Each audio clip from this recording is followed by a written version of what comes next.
Hello नमस्कार दोस्तों, आपके अपने यूट्यूब चैनल पर स्वागत है। आज हम इंडियन पॉलिटी के अंदर जो राज्य के नीति निर्देशक तत्व हैं उनके बारे में पढ़ेंगे। जैसे इससे पहले वाली क्लास में हमने मौलिक अधिकार थे, जो फंडामेंटल राइट है, उनके बारे में पढ़ा था। ये राज्य के जो नीति निर्देशक तत्व हैं ये कहाँ से आए? जो अपनी कैबिनेट जो सभा की जो मीटिंग हुई थी, इसके संवैधानिक सलाहकार थे BN राव। उन्हें दो तरह के अधिकार लागू करने की सलाह दी थी सरकार को। एक वो अधिकार जो तुरंत लागू कर दिए जाएं, दूसरे वो अधिकार हैं जिनको धीरे धीरे लागू किया जाए। तुरंत प्रभाव से लागू कर दिए गए उसे कहते हैं मौलिक अधिकार। मौलिक अधिकार के बारे में पढ़ लिया। धीरे धीरे लागू करने का सुझाव दिया था, उसे हम कहते हैं राज्य के नीति निर्देशक तत्व। इनको मौलिक अधिकार के बराबर नहीं रखा गया, क्योंकि सरकार के पास इतने सोर्सेज नहीं थे कि इनके तुरंत प्रभाव से लागू किया जाए। अब ये राज्य के जो नीति निर्देशक तत्व हैं इनको कहाँ से लिया गया है? पहला क्वेश्चन यही से आता है कि राज्य के नीति निर्देशक तत्व हैं वो आयरलैंड से लिए गए हैं। आयरलैंड मोस्ट इम्पोर्टेंट क्वेश्चन है ये, ठीक है। जैसे मौलिक अधिकार थे वो USA से लिए गए हैं। राज्य के नीति निर्देशक जो तत्व हैं ये आयरलैंड देश से लिए गए हैं। संविधान के भाग नंबर 4 में इनका वर्णन किया गया है। अनुच्छेद 36 से 51 तक इनका वर्णन है, ठीक है। 12 से लेकर 35 तक मौलिक अधिकारों का वर्णन था, वो USA के संविधान से लिए गए हैं। इस इंग्लिश में DPSP भी लिखा आ सकता है, ध्यान रखें। डायरेक्टिव प्रिंसिपल स्टेट पॉलिसी राज्य के नीति निर्देशक तत्व कहते हैं, इंग्लिश में DPSP भी कहते हैं इसे, ठीक है। अब राज्य के जो नीति निर्देशक तत्व हैं ये हैं जो जिनको हम अपील नहीं, जिनके बारे में हम सर्वोच्च न्यायालय में अपील नहीं कर सकते, ठीक है। जो मौलिक अधिकार थे उनको हम सर्वोच्च न्यायालय के अंदर अपील कर सकते हैं। राज्य के नीति निर्देशक तत्व हैं, इनका उद्देश्य क्या है? राज्य के नीति निर्देशक तत्व हैं, इनका उद्देश्य क्या है कि लोक कल्याणकारी राज्य की स्थापना करना, कि सरकार ऐसी हो कि वहाँ पर जो लोगों के लिए अच्छी अच्छी सुविधाएं प्रदान करे, ठीक है। आर्थिक जो सामाजिक हैं उनके उत्थान करे, ये सरकार को करना होता है। इन तत्वों में आर्थिक सामाजिक लोकतंत्र, इसका उद्देश्य दो हैं। आर्थिक सामाजिक लोकतंत्र की स्थापना करना, दूसरा लोक कल्याण राज्य की स्थापना करना, ठीक है। अब देखो, इसमें जितने भी अनुच्छेद पढ़ेंगे हम वो 3 विचारधाराओं पर आधारित हैं। एक है गांधीवादी विचारधारा। वादी का मतलब है विचारधारा। जो गांधीवादी की विचारधारा हैं उन अनुच्छेद में इनका वर्णन किया गया है। दूसरा एक समाजवादी विचारधारा है, उसका वर्णन किया गया है। 3 नंबर पर है उदारवादी विचारधारा। इसके अंदर जितने भी अनुच्छेद हैं वो 3 अनुच्छेदों पर आधारित हैं। गांधीवादी है, समाजवादी है, उदारवादी, इन पर आधारित हैं इनके जितने भी अनुच्छेद हैं। जैसे आज हम पढ़ेंगे, जैसे अब देखें अनुच्छेद 56, इसमें राज्य की परिभाषाओं का वर्णन किया गया है। आर्टिकल 37, ये दोनों इकट्ठा याद रखें कि आर्टिकल 36 है वो राज्य की परिभाषा है, उसका वर्णन किया गया है। आर्टिकल 37 में न्यायालय में परिवर्तनीय नहीं है, इसे न्यायालय में हम अपील नहीं कर सकते।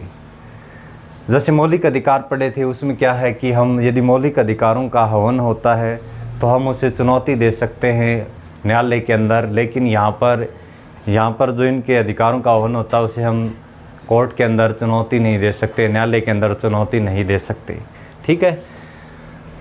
अब देखो इसकी आलोचना क्या है। देखो, न्यायालय में परिवर्तनीय नहीं है, इसका मतलब यही है कि सरकार है वो जनता सेटिस्फाई है या नहीं, ये जनता अपने वोट के द्वारा डिसाइड करती है। हम लोकतंत्र के अंदर रहते हैं, इसका डेफिनेशन यही है कि न्यायालय में ये परिवर्तनीय नहीं है। न्यायालय के अंदर जैसे सरकार हमको सुविधा दे रही हैं उससे हम सेटिस्फाई है या नहीं, ये फैसला जनता है वो अपने वोट के द्वारा करती है। ये हम लोकतंत्र में रहते हैं, इसी लोकतंत्र के अंदर, इसकी डेफिनेशन यही है। अब देखो, सामाजिक, आर्थिक, राजनीतिक न्याय, यदि न्याय के अंदर कौन से 3 वर्ड हैं? आर्टिकल 38 में इनका वर्णन किया गया है। 36 में राज्य की परिभाषा है। 37 में क्या है? न्यायालय में परिवर्तनीय नहीं है। 37 में सामाजिक, आर्थिक, राजनीतिक न्याय की व्यवस्था की गई। अब थोड़ा समझे, यहाँ से क्वेश्चन बनता है कि न्यायालय के अंदर न्याय है, उसके अंदर 3 शब्द कौन से हैं? सामाजिक, आर्थिक और राजनीति। लोकतंत्र में यदि क्वेश्चन पूछा जाए लोकतंत्र में किस तरह की व्यवस्था की गई है, तो ये 2 वर्ड याद रखें। यहाँ पर कौन से हैं? सामाजिक और आर्थिक। ठीक है। न्याय के अंदर कौन से शब्द जोड़े हैं? कौन से शब्द हैं? सामाजिक, आर्थिक और राजनीतिक। यदि लोकतंत्र में इनकी व्यवस्था है तो कौन से हैं? वो सामाजिक और आर्थिक हैं। ये थोड़ा ध्यान रखिए अच्छी तरह। 38 में एज इट इज़ है, ये यहाँ पर रखा गया, जैसे 38 में सामाजिक, आर्थिक और राजनीतिक है। अब देखो आर्टिकल 39 क्या कहता है कि संसाधनों का उचित विलय। संसाधन है वो सभी के लिए समान है, ये नहीं है कि हम अमीर के लिए कुछ और हों, ये व्यवस्था की गई है, गरीब के लिए कुछ और साधन हैं। ठीक है। समान कार्य के लिए समान वेतन, सभी महिलाओं को, महिलाएं और पुरुष हैं उनको समान वेतन मिले, सेम काम करें, समान वेतन की व्यवस्था की गई है। ठीक है। ये सरकार के द्वारा की जाती है। ठीक है। यदि लोगों को ये लगे कि ये सरकार हमारे लिए जो अपने जो नीति निर्देश तत्व हैं उनको ठीक तरह से नहीं कर रही, तो अपने वोट के द्वारा ये सरकार अपना फैसला करती है। संसाधनों का उचित समान कार्य के लिए समान वेतन देना, आर्टिकल 39 में इनका वर्णन किया गया है। 39 क में क्या है कि समान अवसर के आधार पर न्याय देना, समान अवसर के आधार पर न्याय देना। ठीक है। जैसे 42 में संविधान संशोधन 1976 के अंदर इसमें 3 शब्द जोड़े गए थे, जैसे सामाजिक है, ठीक है, अखंडता है, ये इसके बारे में। आर्टिकल जो अनुच्छेद जो अपना 40 उसके अंदर क्या है? पंचायत का वर्णन किया गया है। जैसे इसमें भी किया गया है, ध्यान रखें, 73 में संविधान संशोधन द्वारा 1993, 92, 93 के अंदर हुआ था, वहाँ पर भी ग्राम पंचायत का वर्णन किया गया है। यदि अनुच्छेद पूछे तो आर्टिकल 70 में ये गांधीवादी, जैसे गांधीवादी विचारधारा से जुड़ा हुआ है। जितने भी इसके अंदर जो आर्टिकल हैं, अनुच्छेद हैं, वो सारे इन तीनों की विचारधाराओं से जुड़े हुए हैं, गांधीवादी, समाजवादी, उदारवादी। ठीक है। अब देखो आर्टिकल 41 क्या कहता है? आर्टिकल 41 कहता है कि समान दशा में काम। यदि कोई व्यक्ति बीमार है तो उसे भी काम दिया जाएगा। ठीक है। यदि कोई व्यक्ति गरीब है तो उसे काम देने से हम नहीं रोक सकते। समान दशाओं में व्यक्ति की कंडीशन चाहे कैसी भी हो, उसको समान काम करने का अवसर दिया जाएगा। ये आर्टिकल 41 में इनका वर्णन किया गया है। आर्टिकल 42 कैसे याद रखेंगे? देखो आर्टिकल 42 न्याय संगत मानवीय दशा, जहाँ पर हम कार्य कर रहे हैं वहाँ पर अच्छा माहौल हो, अच्छी सुविधाएं हों, इनकी व्यवस्था सरकार को करनी होती है। ठीक है। ये सरकार के द्वारा प्रदान की जाती है। ठीक है। ये आर्टिकल 42 में इनका वर्णन किया गया था। अब 42 तक हम एक बार पढ़ेंगे। देखो आर्टिकल 36 में क्या कहता है कि राज्य की परिभाषाओं का वर्णन किया गया है। आर्टिकल 37 में न्यायालय में परिवर्तनीय नहीं है, इसे न्यायालय में हम चुनौती नहीं दे सकते। ठीक है। कि सरकार हमें किस तरह की सुविधा प्रदान कर रही है, इसके बारे में हम न्यायालय के अंदर चुनौती नहीं दे सकते। ठीक है। इसका फैसला सरकार है, वो जनता है, वो अपने वोट के द्वारा करती है। यही हमारा लोकतंत्र है। ठीक है। आर्टिकल 38 में क्या कहता है कि सामाजिक, आर्थिक और राजनीतिक न्याय, ये 3 शब्द इसके अंदर जोड़े गए हैं। न्याय के अंदर कौन से 3 शब्द हैं? सामाजिक, आर्थिक और न्याय, राजनीतिक। ध्यान रखिए। उसी तरह लोकतंत्र में किस तरह की व्यवस्था की गई है? सामाजिक और आर्थिक। आर्टिकल 39 में क्या है कि संसाधनों का उचित मूल्य। ठीक है। संसाधन हैं उनको सभी के लिए समान हैं। अब ये सुविधा है वो ये नहीं कि उसके लिए है, सभी के लिए समान सुविधा। ठीक है। समान कार्य के लिए समान वेतन, चाहे वो पुरुष हो चाहे महिला हो, उसको समान वेतन की व्यवस्था की गई है। ठीक है। ये आर्टिकल 39 में इनका वर्णन किया गया है। आर्टिकल 39 क्या में क्या है? समान अवसर के आधार पर न्याय देना। ठीक है। अब देखो यहाँ पर सभी के लिए, जैसे किसी के लिए आरक्षित सीटें रखी गई हैं, किसी के लिए आरक्षण दिया गया है, ये सम्मान बैलेंस बनाकर रखा गया है। ये आर्टिकल 39 के में इनका वर्णन किया गया है। उसी तरह अनुच्छेद 40 क्या है कि पंचायत का है, पंचायत से रिलेटेड है। ये गांधीवादी विचारधारा से जुड़ा हुआ है कि गांधी ने कहा था कि गांव का विकास हो, इस कारण आर्टिकल या अनुच्छेद 40 है वो पंचायत से रिलेटेड है। ठीक है। ध्यान रखिए 73 में संविधान संशोधन द्वारा पंचायतों का वर्णन किया गया है वहाँ पर। ठीक है। आर्टिकल 41 क्या है कि कुछ दशा में काम, यदि कोई व्यक्ति गरीब है उसे हम ये काम नहीं दे सकते। ठीक है। ये काम की व्यवस्था की गई है, चाहे व्यक्ति कैसा भी हो उसके समान काम दिया जाएगा। ठीक है। आर्टिकल 42 में क्या है? कार्य न्याय संगत या मानवीय दशा, जहाँ पर हम कार्य कर रहे हैं सरकार वहाँ पर अच्छा पर्यावरण, अच्छा वातावरण, अच्छी सुविधा प्रदान कर सकती है। ये अधिकार भी दिया गया है, ठीक है। उसी तरह इसके बाद में हम अगले पढ़ेंगे आर्टिकल 43 निर्वाह मजदूरी, कि सरकार है वो कुछ ऐसे सोर्सेज करे कि मजदूरी मिल जाए आम नागरिक को भी। कुटीर उद्योग, यदि सरकार के पास इस तरह के सोर्स नहीं हैं तो वो कुटीर उद्योग हैं उनको बढ़ावा दे। आर्टिकल 43 ये मोस्ट इम्पोर्टेंट है यहाँ से, कि कुटीर उद्योग हैं उनको किस अनुच्छेद में इनका वर्णन किया गया है, 43 में इनका वर्णन किया है। कुटीर उद्योग हैं जैसे झाड़ू बनाना, ठीक है, कोई और चीज़ें हैं जो हाथ के द्वारा बनाई जाती हैं, इनको बढ़ावा दे, ठीक है, सरकार इनका वर्णन किया गया है। अब ये चीज़ आर्टिकल 44 क्या कहता है कि सम्मान नागरिक संहिता, ये दो तरह का होता है, एक नागरिक होता है, एक सामाजिक होता है। अब एक नागरिक और जैसे सामाजिक में क्या है, जैसे क्राइम, किसी ने क्रिमिनल कर दिया, जैसे किसी ने मर्डर कर दिया तो वो किसी कास्ट से रिलेटेड हो, किसी भी कास्ट का हो, उसके लिए समान सज़ा का है वो प्रावधान रखा गया है। लेकिन नागरिक जो कानून है वहाँ पर क्या रखा गया है कि जैसे हिंदू है तो उसका विवाह के लिए अलग तरह की चीज़ें होती हैं, मुस्लिम के लिए अलग तरह की व्यवस्था की गई है, लेकिन सरकार ने आज तक ये एक सम्मान नहीं हुआ है, ठीक है। उसी तरह आर्टिकल या अनुच्छेद 45 क्या कहता है, देखो 6 वर्ष से कम आयु के बच्चों को, आप थोड़ा ध्यान रखें, आर्टिकल 45 में यहाँ से जो निकल के चल गया, जैसे 6 से 14 वर्ष की आयु के बच्चों को, 6 से 14 वर्ष की आयु के बच्चों को आर्टिकल 41A में इनका वर्णन किया गया था कि 6 से 14 वर्ष की आयु के बच्चों को निःशुल्क शिक्षा देना। आर्टिकल 21A में मौलिक अधिकार था, वहाँ पर पढ़ा था हमने। लेकिन ये अब यहाँ पर मौलिक जो राज्य के नीति निर्देश तत्व यहाँ से निकल कर ये किस में चला गया, मौलिक अधिकार में चला गया। अब यहाँ पर भी कुछ रखना था आर्टिकल 45 में, तो उन्होंने क्या रख दिया, 6 से कम उम्र के बच्चों के लिए शिक्षा की सुविधा बेटर कराना सरकार का काम है, स्वास्थ्य की सुविधा प्रदान करना, ठीक है, ये सरकार का काम है। जितने भी चीज़ें हैं ये 86वां संविधान संशोधन 2002 के द्वारा हैं, ठीक है। 6 से 14 वर्ष की आयु के बच्चों के लिए निःशुल्क सुविधा प्रदान करना शिक्षा की, ये किस आर्टिकल में 86वें संविधान संशोधन 2002 में वहाँ पर भी है। 6 से कम आयु के बच्चों के लिए शिक्षा सुविधा है, ये किस अनुच्छेद के अंदर है, 86वां संविधान संशोधन 2092 के द्वारा हुआ आर्टिकल 45। यहाँ पर पहले ये था, अब ये किस में चला गया, ठीक है, आर्टिकल मौलिक अधिकार है उनमें चला गया, ठीक है। आर्टिकल 46 क्या कहता है, चाहे अनुसूचित जाति है या जनजाति है उनके लिए समान अवसर पैदा करना, ठीक है, कि सामाजिक आर्थिक हितों की रक्षा के लिए इक्वल चीज़ बनाई गई है, ठीक है, उनको भी समान अवसर दिया जाएगा, ठीक। आर्टिकल 46 में इनका वर्णन किया गया है। अब ये 3 याद कैसे रखें, कंटिन्यू देखो। आर्टिकल 47 में सरकार है वो शराबबंदी है, मान से उनको रोक लगा सकती है, ठीक है। यदि शराब हम नहीं पिएंगे तो पोषाहार अच्छा होगा, स्वास्थ्य भी कैसा होगा, अच्छा होगा, ये याद रखें 47 में। लेकिन कई जगह शराब है वो बंदी है, ठीक है, ध्यान रखें। महानिषेध या शराबबंदी, ये क्वेश्चन डायरेक्ट पूछ सकता है, शराबबंदी है वो किस अनुच्छेद में इनका वर्णन किया गया है, अनुच्छेद 47 में इनका वर्णन किया गया है। बाद में यदि शराब हम पीना छोड़ देंगे तो बाद में हम क्या करेंगे, पशुकृषि है, पशुपालन है, ये करना सीख जाएंगे, दुधारू पशु, ठीक है। ये आर्टिकल 48 में इनका वर्णन किया गया है। आर्टिकल 48 क्या कहता है कि पर्यावरण संरक्षण, कृषि करेंगे, शराब छोड़ने के बाद में पशु पालेंगे, उसके बाद में क्या करेंगे, हम पेड़ पौधे लगाएंगे, तीनों कंटिन्यू याद रखें।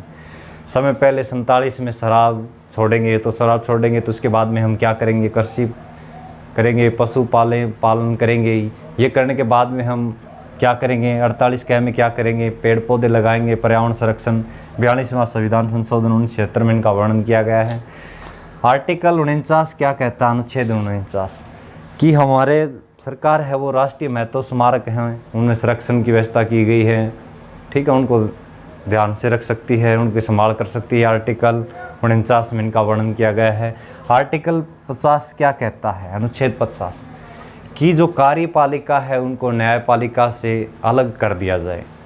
ये नहीं है जैसे कार्यपालिका में आगे प्रधानमंत्री है, कैबिनेट मंत्री हैं, न्यायपालिका के अंदर जैसे सुप्रीम कोर्ट है, हाई कोर्ट है, यदि ये इसके अंदर दखल देने लग गए तो हमारी व्यवस्था है, कानून व्यवस्था है वो ख़राब हो जाएगी, ठीक है।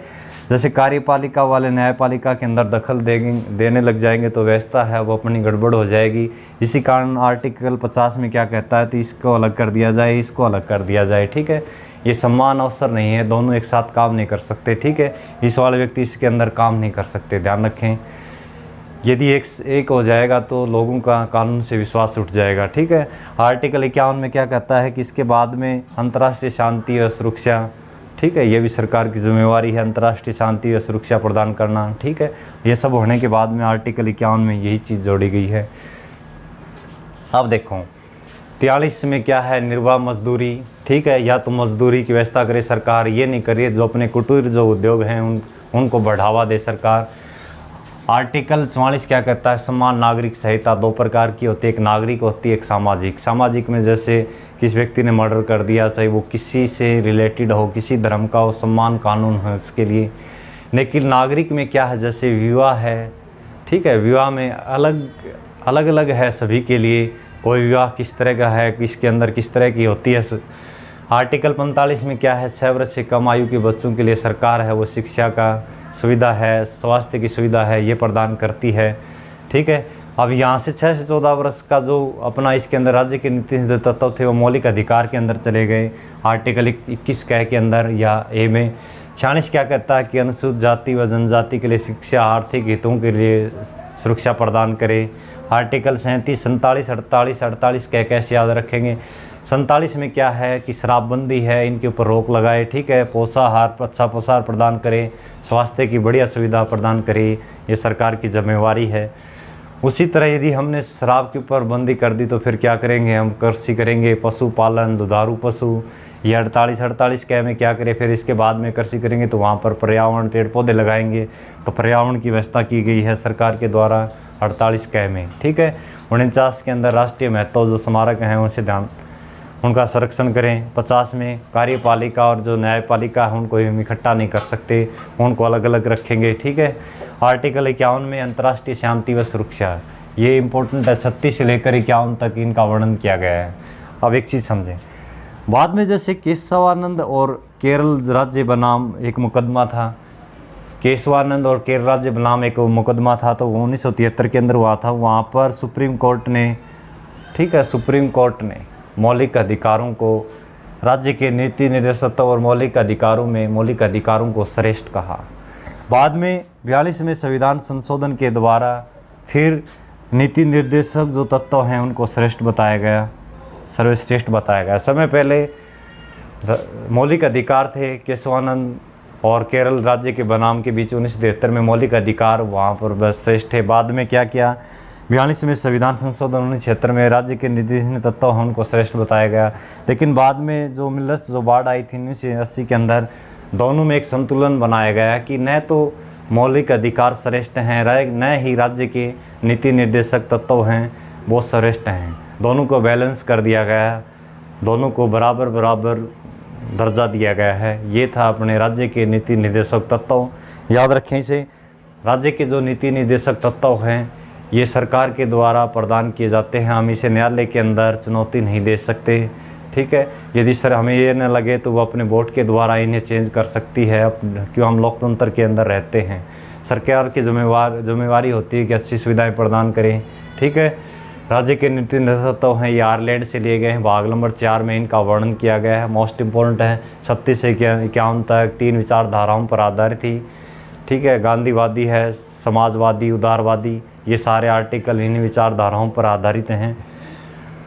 ठीक है, इसे थोड़ा ध्यान रखें। ये क्वेश्चन यहाँ से इम्पोर्टेंट है कि किस में हम मौलिक अधिकार और राज्य के नीति तत्वों में किसे हम न्यायालय में चुनौती नहीं दे सकते, तो राज्य के नीति निर्देशक तत्वों को न्यायालय में चुनौती नहीं दे सकते, मौलिक अधिकारों को न्यायालय में चुनौती दी जा सकती है। ठीक है, जैसे ये हैं समान नागरिक संहिता, इनको हम जैसे अलग अलग धर्म के लिए अलग अलग विवाह की कंडीशन अलग होती है, सबके लिए अलग है। ठीक है, अलग अलग धर्म के लिए अलग अलग विवाह की रस्में हैं वो अलग अलग हैं। इसी कारण हम उनको एक हम उनको क्यों नहीं कर सकते, क्यों इसे हम न्यायालय के अंदर चुनौती नहीं दे सकते। ठीक है, इसी कारण क्या है कि ये न्यायालय के अंदर चुनौती नहीं दी जा सकती, इस कारण ये अलग अलग हैं, थोड़ा ध्यान रखें। इसी तरह यदि हम कोई चीज़ न्यायालय के अंदर चुनौती दी जा सकती है तो हम उनको बराबर भी कर सकते हैं, लेकिन राज्य के जो नीति निर्देश तत्व हैं उनको हम न्यायालय के अंदर चुनौती नहीं दी जा सकती। ठीक है, ये था हमारा वीडियो राज्य के निर्देशन तत्वों से। कल हमने मौलिक अधिकार पढ़ा था, यानी यहाँ से क्वेश्चन ज़रूर फंसता है, इन्हें थोड़ा अच्छी तरह पढ़े ध्यान से। धन्यवाद, अगली क्लास में फिर मिलते हैं। धन्यवाद।